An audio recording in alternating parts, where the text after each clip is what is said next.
ऋग्वेद का सुबोध भाष्य प्रथम मंडल 122वां सूक्त। हे शत्रुओं पर क्रोध करने वाले मनुष्यों, तुम आनंद देने वाले रुद्र के लिए पालन करने वाले प्रशंसनीय हवि को दो।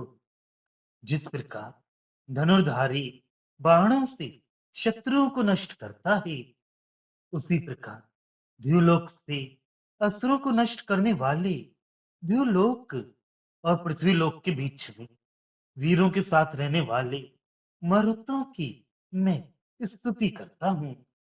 पत्नी जिस प्रकार अपने पति की हर तरह से वृद्धि करती है, उसी तरह उन्नति के अनेक मार्गों को जानने वाली उषा और रात्रि हमारी पहले की प्रार्थनाओं को सुनकर हमें उन्नत करने एवं बढ़ाने के लिए आए। अंधकार का नाश करने वाले सूर्य की तरह सुनहरे कपड़ों को पहने हुई, सूर्य की शोभा से युक्त हुई तथा दिखने में अत्यंत रूपवती उषा हमें उन्नत करने के लिए हमारे पास आई। अंधकार का नाश करके दिन का उदय कराने वाला तथा चारों ओर जाने वाला सूर्य हमें आनंदित करे। जलों को बरसाने वाला वायु हमें आनंद दे। इंद्र और मेघ तुम्हें और हमें उन्नत करे। इसी प्रकार सभी देव हमें ऐश्वर्य प्रदान करें। उशिक का पुत्र मैं अपनी कीर्ति और अन्न को बढ़ाने के लिए तथा तेज प्राप्त करने के लिए सर्वत्र गमन करने वाले, पालन करने वाले अश्विनी देवों की प्रार्थना करता हूँ। हे मनुष्यों, तुम कर्मों को नष्ट न करने वाले अग्नि के लिए उत्तम स्तुति करो तथा कलकल शब्द करते हुए बहने वाले जलों के माता पिता रूप द्यावा पृथ्वी की भी स्तुति करो। हे देवों, जैसे बिजली गरजती है, उसी प्रकार अपने दुखों के नाश के लिए उशिक का पुत्र मैं तुम्हें बुलाने के लिए शब्द से युक्त स्तोत्रों को बोलता हूँ। तुम्हारे साथ रहने वाले तथा धन देने वाले उषा देव की भी स्तुति करता हूँ तथा अग्नि के धन संग्रह का भी वर्णन करता हूँ। मेरी प्रार्थना को हे मित्र वरुणों, तुम दोनों सुनो और गृह में भी चारों ओर से होने वाली इस स्तुति को सुनो, जिसका दान सुप्रसिद्ध है। ऐसा प्रार्थनाओं को ध्यान देकर सुनने वाला सिंधु जलों से उत्तम खेतों को सींचता हुआ हमारी प्रार्थना सुने। हे वरुण और मित्र, मैं तुम्हारी स्तुति करता हूँ। जहां घोड़े बहुत तेज दौड़ाए जाते हैं, ऐसे संग्रामों में शक्तिशाली को ही अनेक गायों का वह दान प्राप्त होता है। मित्रादि देव भी उस प्रसिद्ध एवं उत्तम रथ वाले शूर में शीघ्र पुष्टि स्थापित करते हुए जाते हैं। जो बलवान मनुष्य घोड़ों और रथों वाले शूरवीरों को मेरी सुरक्षा के लिए प्रेरित करता है, ऐसे इस महिमा युक्त ऐश्वर्य वाले धन की मैं प्रशंसा करता हूँ। उत्तम वीरता से युक्त हम सब मनुष्य एक साथ संगठित हों। हे मित्र और वरुण, जो मनुष्य तुमसे द्रोह करता है, टेढ़े मार्ग पर चलता हुआ तुमसे द्रोह करता है अथवा तुम दोनों के लिए तोमरस नहीं निचोड़ता, वह अपने हृदय में अनेक तरह के रोगों को धारण करता है। पर जो सत्य मार्ग पर चलने वाला मनुष्य मंत्रों द्वारा यज्ञ को करता है, वह आपकी कृपा प्राप्त करता है। हे देवों, जो तुम्हारी भक्ति करता है, वह उत्तम अश्वों से प्रेरित होकर शत्रुओं को बहुत मारने वाला, अत्यंत तेजस्वी याचकों को दान देने वाला शूरवीर होकर सभी संग्रामों में बड़े से बड़े शत्रुओं को भी बुरी तरह विनष्ट करता हुआ हमेशा आगे बढ़ता है। आकाश को व्यापने वाले देवों, अपनी शक्ति से लोगों का अहित करने वाले दुष्ट का धन प्रशंसनीय और उत्तम रथ वाले वीर को देती हो। तब हे तेजस्वी और आनंदमय देवों, तुम अमृत रूपी यज्ञ को प्रेरणा देने वाले मनुष्य की प्रार्थना सुनो। इसके बाद जाओ, जिस विद्वान के द्वारा अन्न को खाने के लिए हम बुलाए गए हैं, उसे हम बलवान बनाए। इस प्रकार देवों ने कहा। जिन देवों में तेजस्वी ऐश्वर्य रमते हैं, वे सब देव यज्ञों में अन्न प्रदान करें, क्योंकि 10 तरह के अन्न लेकर मनुष्य आते हैं। अतः उन 10 प्रकार के अन्नों की हम प्रशंसा करते हैं, जो इच्छानुसार घोड़ों को काबू में रख सकते हैं। ऐसे शत्रुओं की हिंसा करने वाले नेताओं का कोई क्या ही कर सकता है। तभी देव हमें कानों में सोने के आभूषण पहने हुए तथा गले में मणियों को पहने हुए सुंदर रूप वाले पुत्र को दें। ये श्रेष्ठ ही मुख से निकलने वाली स्तुतियों की तथा घृत आदि हवियों की हमारे दोनों यज्ञों में शीघ्र ही इच्छा करें। विजयश्री फिर शत्रुओं को मच्छर के समान मारने वाले वीर के 4 पुत्र तथा अन्न के स्वामी राजा के 3 पुत्र मुझे कष्ट देते हैं। इसलिए हे मित्रा वरुणो, तुम दोनों का विस्तृत रूप वाला तथा सुखकारक किरणों वाला रथ सूर्य के समान प्रकाशित हो। भावार्थ, शत्रुओं को रुलाने के कारण देव का नाम रुद्र है। ये भी मर्तों के साथ रहता हुआ असुरों का नाश करता है। मरुत वे देव हैं जो मरने तक शत्रुओं से लड़ते हैं। रुद्र राजा है और मरुत सैनिक हैं। राजा स्वयं भी शूर हो, तभी उसके सैनिक भी शूरवीर हो सकते हैं। राजा और उसके सैनिक मिलकर असुरों और दुष्टों का नाश करें। इस प्रकार शत्रुओं का नाश करके राजा प्रजाओं को आनंद देने वाला हो।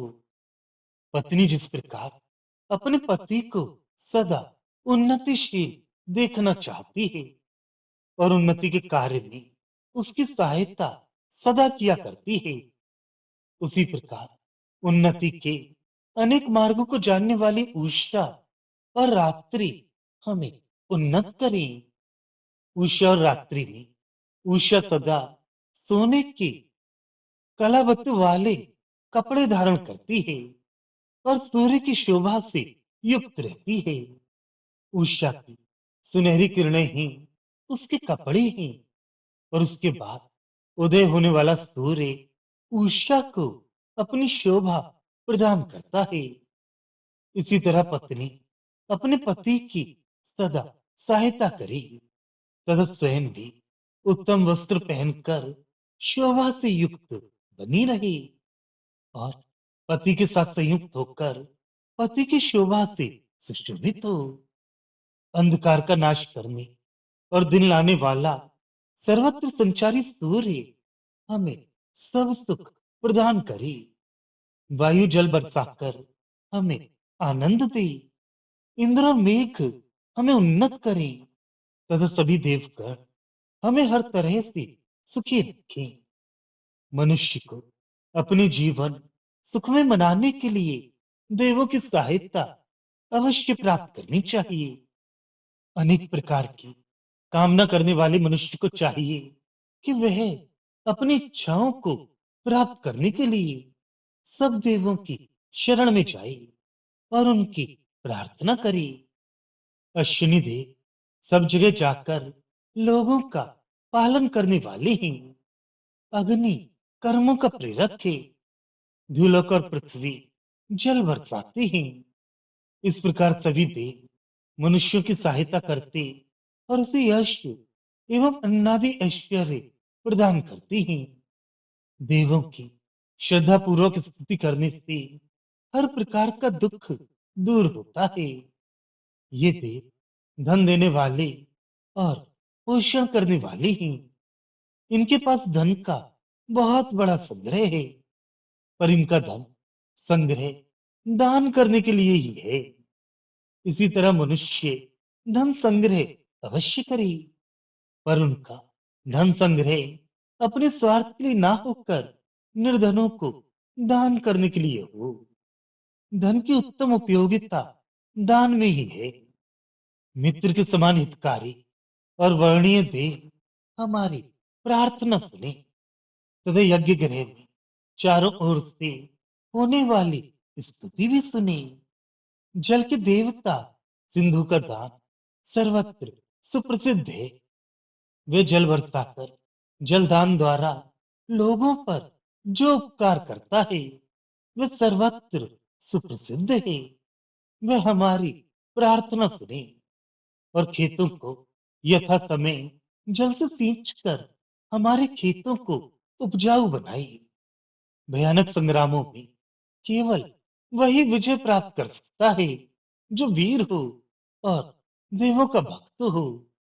वही जय प्राप्त कर अनेकों ऐश्वर्य प्राप्त कर सकता है तथा देव भी उन्हीं की सहायता करते हैं जो श्रुत रथ और प्रिय रथ हो, अर्थात जिसका रथ प्रसिद्ध हो और जो अपने रथ को प्यार करते हो, अर्थात जो बहुत संग्रामशील और वीर हो। उसके देवगण भी सहायता करते हैं और उसी को बलशाली तथा पुष्ट बनाते हैं। जो बलवान वीर अपने अनुयायियों की रक्षा करता है, उसके बल की सर्वत्र सब लोग प्रशंसा करते हैं। बल का उपयोग कमजोरों की और अनुयायियों की सुरक्षा के लिए ही हो, तभी उसका बल सर्वत्र प्रशंसित होता है। सभी मनुष्य संगठित होकर अपना बल बढ़ाएं। संगठन में रहने से मनुष्यों पर कोई भी शत्रु सहसा आक्रमण नहीं कर सकता। यदि कोई करता भी है तो संगठन शक्ति के द्वारा उसका मुकाबला किया जा सकता है। अतः सभी मनुष्य संगठित होकर अपनी शक्ति बढ़ाएं। ये देव सबका हित करते हैं। फिर जो इनसे निष्कारण द्वेष करता है, टेढ़े मार्ग से चलता है और यज्ञ नहीं करता, वह अनेक मानसिक रोगों से ग्रस्त होता है। ईर्ष्या, द्वेष, क्रोध आदि मानसिक चिंताओं से वह सदा पीड़ित रहता है। वह अपने से बड़ों से ईर्ष्या करता है, अपने समान स्तर वालों से द्वेष करता है और अपने निम्न स्तर के लोगों पर क्रोध करता है। पर जो भगवान का भजन करते हैं और हमेशा सत्य मार्ग पर चलते हैं, वे हमेशा आनंद और प्रसन्नता में रहता हुआ मानसिक चिंताओं और रोगों से परे रहता है। जो देवों की भक्ति करता है वह अष्टादियों से युक्त होकर भयंकर शत्रुओं का भी विनाशक होता है। वे याचकों की उदारता पूर्वक सहायता करता है तथा सभी संग्रामों में शत्रुओं का नाश करता हुआ आगे बढ़ता जाता है। देवों का भक्त कभी भी डरपोक और पीछे हटने वाला नहीं होता, क्योंकि देव सदा उसकी सहायता करते हैं। इसलिए बड़े से बड़े और भयंकर से भयंकर शत्रु भी उसके सामने नहीं ठहर सकते। आकाश को भी अपने सामर्थ्य से ढक देने वाले, अर्थात अत्यंत सामर्थ्यशाली, तेजस्वी तथा आनंद फैलाने वाले वीरों को चाहिए कि वे अपने धन के घमंड में आकर प्रजा का अहित और उन पर अत्याचार करने वाले दुष्टों का सारा धन छीनकर प्रजाओं के हित करने वाले तथा उनकी रक्षा करने वाले वीर को दे। तथा यज्ञ करने वालों की प्रार्थना सुनकर उनकी रक्षा करने के लिए जाए। देव जिसके यहाँ रमते हैं और आनंदित होते हैं, उसे ये देव बलवान और ऐश्वर्यवान बनाते हैं। इन्हीं देवों में सब तरह के तेजस्वी ऐश्वर्य रहते हैं। ये देव प्रत्युपकारी हैं। इनका जो हित करता है, उसका भी हित ये देव अवश्य करते हैं। मनुष्य अपने सामने जो भी अन्न खाए, उसे प्रशंसा करते हुए खाए। मनुष्य कभी भी अन्न की निंदा न करे, क्योंकि अन्न मुख्य देव है और वही जीवन का आधार है। अतः सदा प्रसन्न चित्त से प्रशंसा करता हुआ अन्न का भक्षण करे। जो घोड़ों और लगामों पर अच्छी तरह नियंत्रण करना जानते हैं, ऐसे शत्रुओं की हिंसा करने वाले नेताओं का कोई क्या अहित कर सकता है। अर्थात जो शत्रुओं की हिंसा करते हैं, उनके सभी वीर सहायता करते हैं, कभी भी उनका अहित नहीं करते। सभी देव हमें उत्तम रूपवान और सभी अलंकारों से युक्त संतानों को दे, तथा ये देव हमारे द्वारा बोली जाने वाली स्तुतियों और घृतादि हवियों को स्वीकार करे। विजयश्री तथा शत्रुओं को मच्छरों के समान मारने वाला वीर तथा अन्न का स्वामी राजा एवं उनके पुत्र प्रजाओं को कष्ट न दे। यदि कभी ये राजा एवं उनकी संतानें प्रजाओं पर अत्याचार करने लगे, तो मित्रवत प्रजाओं का हित करने वाला तथा लोगों द्वारा वर्णीय राजा का सुंदर और सुकारक रथ इन अत्याचारी राजाओं को कुचलता जाए तथा सूर्य के समान प्रकाशित हो। यह प्रजातंत्र है। वैदिक कालीन प्रजातंत्री शासन में अत्याचारी राजा को पदच्युत करके उसकी जगह उत्तम और श्रेष्ठ राजा को बिठाने का प्रजा को पूरा अधिकार था।